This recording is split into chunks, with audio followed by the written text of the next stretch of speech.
આમલીથા જિલ્લા પંચાયતના ઉમેદવાર કૌશિકભાઈ અને તમામ પદાધિકારીઓ અને મોટી સંખ્યા ભાઈ અમે પાછળ હટવા વાળા માણસ નથી. તમારે જાણવું હોય તો જાણી લેજો. અમે પાછળ હટવા વાળા માણસ નથી. પાછળ હટવા વાળો હશે તે બીજું, આ કૌશિક વસાવા નહીં. છૂટા પથરા માર્યા કે અમને ડરાવવાનો આ લોકોએ પ્રયાસ કર્યો, પણ મેં કહ્યું કે ભાઈ બાયલાની જેમ હું કરવા તમે પથરા મારો છો. લડવું હોય તો આવી જાવ ને હામી સાથે, બરાબર ને? એટલે આ રીતે બાયલાગીરી નહીં ચાલે. મિત્રો, તમે જોતા હશો આ ભારતીય જનતા પાર્ટી છેલ્લા 30-35 વર્ષથી ચૂંટાઈને આવી છે. એ હંમેશા વિકાસની મોટી મોટી વાતો કરે છે. સબકા સાથ સબકા વિકાસ. થઈ ગયો છે ખરો ને તમારો બધાનો વિકાસ? જરા બોલજો. હો, વિકાસ થયો છે ને બરો, કે પછી વિનાશ થયો છે? હે, વિકાસની બહુ મોટી મોટી વાતો કરે છે. સબકા સાથ સબકા વિકાસ.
ભૂખ તો અમને બી લાગી છે, તમે બી ભૂખા છો મને ખબર છે, પણ અમે બી ભૂખા છે. સવારના પ્રોગ્રામો ચાલે છે એટલે મોડું થયું છે, માફ કરજો.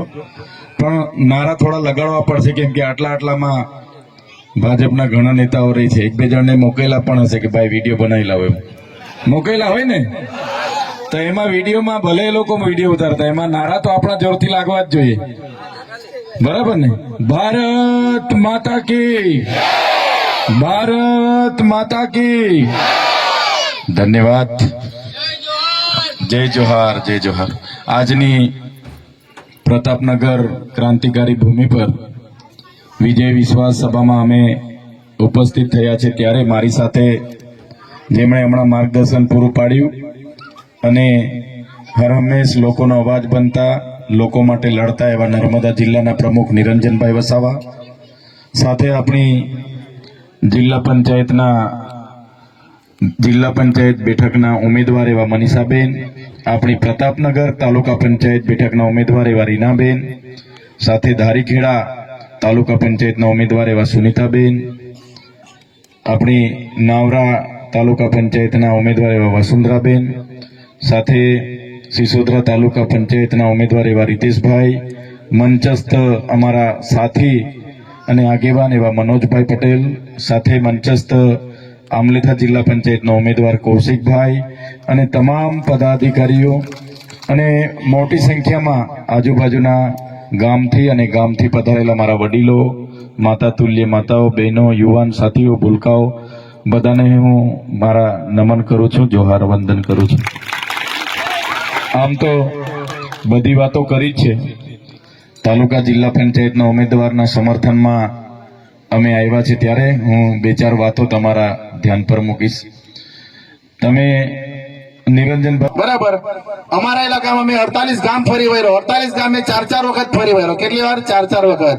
એક પણ ગામ, એક પણ ઘર મેં બાકી રાખ્યું નથી. હું ડોર ટુ ડોર પ્રચાર કર્યો, લોકોને મળ્યો, લોકોને પૂછ્યું કે આપણા જે આમલેથા જિલ્લા પંચાયતના જે ચૂંટાયેલા પ્રતિનિધિ છે, તમે એમને ઓળખો છો? એમને કે સાહેબ અમે તો ઓળખતા જ નથી, અમે તો એમને જોયા પણ નથી. મેં કીધું કે કેમ ભાઈ? 5 વર્ષ પૂરા થયા, તો કમસે કમ તમારા ગામમાં આવે તો અમને ખબર પડે. કે સાહેબ અહીં તો કોઈ આવતું નહીં, કોઈ પૂછતું નથી.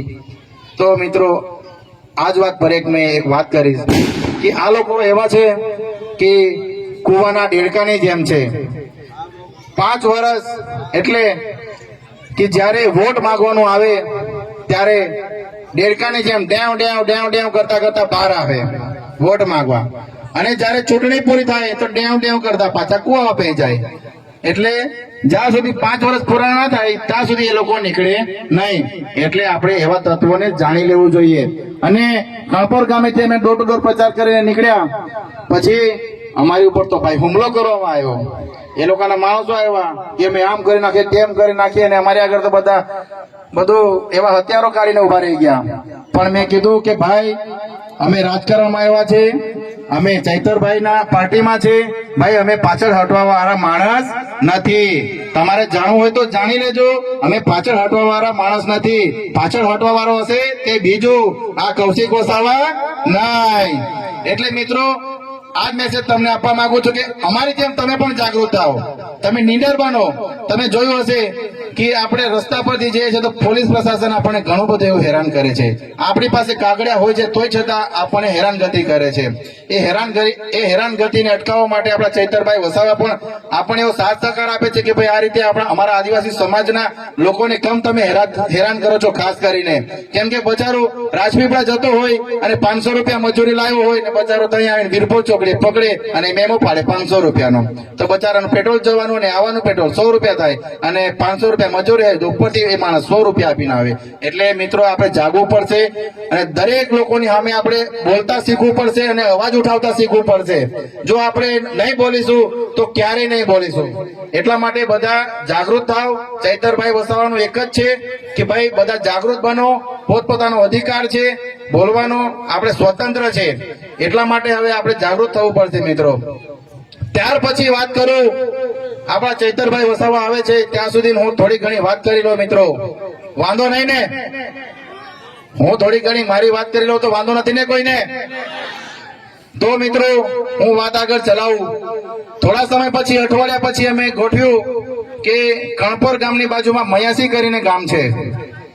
મયાસી કરીને ગામ છે ને, તરોપા ગામની ઉપર. મયાસી ગામમાં અમે ત્યાં પ્રચાર કરવાનું ગોઠવ્યું, સભા કરવાની ગોઠવી. તો ત્યાં અમે પ્રમુખ શ્રી આપણા નર્મદા જિલ્લાના નિરંજનભાઈ વસાવા, જે આપણા નર્મદા જિલ્લાના પ્રમુખ છે, પ્રમુખ શ્રી અને અમારી ટીમ અમે ત્યાં મયાસી ગામમાં સભા કરવા ગયા મિત્રો. મયાસી ગામમાંથી એવી સારી સભા કરી અને બધા લોકોનો સાથ સહકાર સારો રહ્યો. ત્યાંથી પછી અમે રિટર્ન થયા તો અડધે રસ્તે આવીને આ લોકોએ અમારી પર પથ્થર હુમલો કર્યો. અડધે રસ્તે આવીને આ લોકોએ અમારી પર પથ્થર હુમલો કર્યો. અમારી સાથે 3 ગાડી હતી મિત્રો. એક આપણા પ્રમુખશ્રીની ગાડી હતી, વચ્ચે આ ભાઈની બાઇક હતી અને છેલ્લે અમારી ગાડી હતી. તો આ લોકોએ એવા છૂટા પથરા માર્યા કે અમને ડરાવવાનો આ લોકોએ પ્રયાસ કર્યો. પણ મેં કહ્યું કે ભાઈ બાયલાની જેમ હું કરવા તમે પથરા મારો છો? લડવું હોય તો આવી જાવ ને સામે સાથે, બરાબર ને? એટલે આ રીતે બાયલાગીરી નહીં ચાલે. લડવું હોય તો સામે સાથે આવી જાવ તો જોઈ લઈએ. એટલે મિત્રો, આ બધી અમારી પાસે જે તાકાત આ તાકાત અમારી પાસે કોના થકી આવી છે ખબર છે? ચૈતરભાઈ વસાવા થકી આવી છે. એટલે અમને પણ ચૈતરભાઈ વસાવાએ એવી તાકાત આપી છે કે ના, નીડર બનીને તમે બધાની સાથે લડો. અન્યાય થતો હોય ત્યાં લડો, પણ ખોટું થતું હોય ત્યાં તમારે જોઈ વિચારીને કરવું પડે. કહેવાનો મતલબ કે ખોટું થતું હોય ત્યાં જોઈ વિચારીને કરવું પડે, પણ જ્યાં સાચી રીતે ખોટું થતું હોય ત્યાં બે ઝીઝક લડો. એવી રીતે અમારા ધારાસભ્ય ચૈતરભાઈ વસાવાએ અમને શીખવાડ્યું છે. એટલા જ માટે એમની વાત અમે રજૂ કરી છે તમારી વચ્ચે. મિત્રો, મિત્રો હવે જાગવું પડશે. અને તમે જુઓ હાલની પરિસ્થિતિ, ગેસનો ભાવ તમે જુઓ મિત્રો. આ બહેનોને ખાસ કેવું મારે, ગેસનો ભાવ કઈથી કઈ પહોંચી ગયો અને આપણે હવે પાછું ચૂલા પર આવવું પડે છે. કેમ કે ગેસનો ભાવ વધી ગયો, મોંઘવારી વધી છે. તેલના ડબ્બાનો ભાવ તમે જુઓ, ઘણું બધું એવું છે મિત્રો કે આ બધાનો ભાવ વધી ગયો છે. એટલે આપણે એમાં પણ ઊંડાણથી જવું પડશે કે આ જે આ પૈસા છે તે જાય છે કઈ, આ બધા આટલો બધો ભાવ લે છે તે બધું કરે છે શું? એટલે આ બધું શું છે? ટેક્સ છે મિત્રો આપણો. આજે મોદી અહીંયા આવે છે ડેડિયાપાડામાં, મોદી ડેડિયાપાડામાં આવે છે, એમ કહેવાય છે કે 2 કરોડના સમોસા ખાઈ ગયો.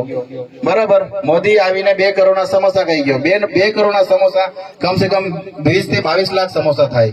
એટલે આ બધા શું છે કે આપણા જ પૈસે આ લોકો તાગડધીન ના કરે. કોના પૈસે? આપણા પૈસે તાગડધીન ના કરે.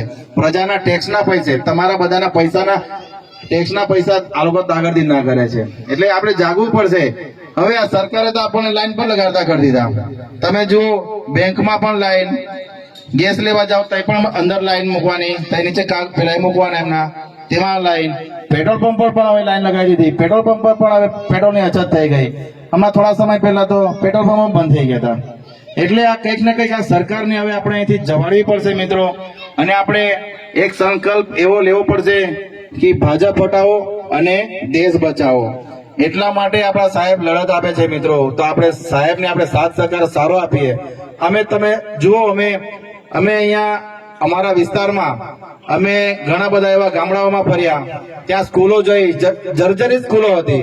તે સ્કૂલો તમે એક ધક્કો, એક આંગળી પણ મારો આખી દિવાલ ધસડાઈ પડે એવી તો ત્યાં પરિસ્થિતિ. અને ત્યાંના લોકો કે આ તઈના સરપંચો નથી કરતા, આમ છે તેમ છે. અમે બહુ વખત અમે રજૂઆત કરી. તમે કીધું કે બેન, એક મોકો ખાલી અમને આપીને જુઓ, જો પરિવર્તન ના થાય તો અમને સામે ચાલીને કહેજો કે તમે પરિવર્તન નથી કર્યું. એમને અમે જણાવ્યું કે એક મોકો તો ખાલી આપીને જુઓ. અમારી જેવા યુવાનો બધા આગળ આવ્યા છે, અમારી જેવા યુવાનો બધા આગળ આવ્યા છે. હું મારી વાત કરું તો હું એક નાનકડી બેંકમાં, એક્સિસ બેંકમાં હું જોબ કરતો હતો મિત્રો. મારે પણ એવી 30,000 જેવી સેલેરી હતી. આપણા લોકલાડીલા ધારાસભ્ય ચૈતરભાઈ વસાવા પણ એમની સરકારી નોકરી હતી. એમને પણ લાગ્યું કે મારે સમાજ સેવા કરવી છે, અને મારે પણ એમની વિચારધારાને લઈને મેં પણ ચાલ્યો કે મારે પણ સમાજ સેવા કરવી છે. તો મેં પણ એક બેંકની નોકરી ઠુકરાઈ દીધી અને સમાજ સેવા માટે આમાં આવી ગયો. અને છેલ્લા 7-8 મહિનાથી એવી સતત મહેનત કરી. તો મિત્રો, આજે આ મને મંચ પર અહીંયા ઉભો રહેવાનું અને બોલવાનું મને તક મળી, અને સાથે સાથે મને જિલ્લા પંચાયતની ટિકિટ પણ મળી મિત્રો. એટલે કહેવાનો મતલબ કે આપણી જેવા યુવાનો, જાગૃત યુવાનો આગળ આવશે, બોલવાવાળા આગળ આવશે, તો આ સરકાર સામે આપણે ફાઇટ આપી શકીશું. બાકી તમે જુઓ, હમણાં ચાલે છે, ચૂંટણીઓનો માહોલ ચાલે છે. ભાઈ જોજે, હા, આપણે કઈ પ્રચાર કરવા જાય એટલે બીજા દિવસે ત્યાં પહોંચી જાય. કેમ ભાઈ તમારા ઘરે આવ્યો તો, આમ તેમ કરીને દબાણ આપે. એટલે એને ફાઇટ આપવા માટે અમારી જેવા યુવાનો આગળ આવેલા છે મિત્રો. એટલે અમારી જેવા યુવાઓને એક તક આપજો અને સાથ સહકાર સારો આપજો, જેથી કરીને અમે આ ભાજપ ભ્રષ્ટ સરકારની સામે અમે લડત આપી શકીએ. એટલા માટે જ અમે ચૈતરભાઈ વસાવાને મજબૂત કરવા માટે અમે આ મેદાનમાં ઉતર્યા છે મિત્રો. અને તમારા સાથ સહકારની એવી સારી જરૂર છે મિત્રો. બસ ખાલી એક મોકો. આમ આદમી પાર્ટી એટલે કે ગરીબોની પાર્ટી. નિશાન છે મિત્રો, ઝાડુ ને ઝાડુ. ઝાડુ પર બટન દબાવજો અને પરિવર્તન લાવજો અને બદલાવ લાવજો. જો બદલાવ થશે તો આપણા જે વિસ્તાર છે, વિસ્તારની ખરેખર પરિસ્થિતિ 100% બદલાશે એવું મને લાગે છે નહીં, અમે કરીને રહેશું. કેમ કે મિત્રો, આમ આદમી પાર્ટી એક ઈમાનદાર પાર્ટી છે. અને અમે જે વાયદાઓ આપ્યા છે મિત્રો, અમારાથી થશે એટલા જ વાયદાઓ આપીશું. આ ભાજપ જેવા અમે વાયદા નહીં આપીએ કે ના કાલે તારી ઓળી બની જશે. એ વાત ખોટી. કહેવાનો મતલબ કે થાય એટલી જ વાયદો આપવાનો, ખોટો વાયદો આપવાનો નહીં. અમે ઘણી જગ્યાએ કીધું. અમને રામગઢ ગામમાં અમે પ્રચારમાં ગયા. મને કે સાહેબ, આ હેડપંપ ચાલતો નથી. અહીંયા જેટલી વખત આવે છે, સરપંચ કરાવે છે, તેમ એક પાઇપો કાઢતો જાય છે અને પાણી ઘટતું જાય છે એવું કહે છે. એટલે કંઈક ના કંઈક આ લોકો ભ્રષ્ટાચાર કરે છે. પાઇપો ઉતારવાની હોય તો આ લોકો એક એક પાઇપ ઘટાડતા જાય છે, તો પેલા હેન્ડપંપમાં પાણી કઈથી નીકળશે? મેં કીધું કે બેન તમે ટેન્શન ના લો, અમારી સરકાર આવવા દો, અમે ઠરાવ કરીશું, ગ્રાન્ટ આવશે તો આમાંથી પાણી કાઢીશું. જો આમાંથી પાણી નહીં કાઢીએ તો અમે ઠરાવ કરીને બીજો બોર કરાવીશું અને અમે ત્યાંથી પાણી કાઢીને તમને આપીશું. કેમ કે જીવન જરૂરી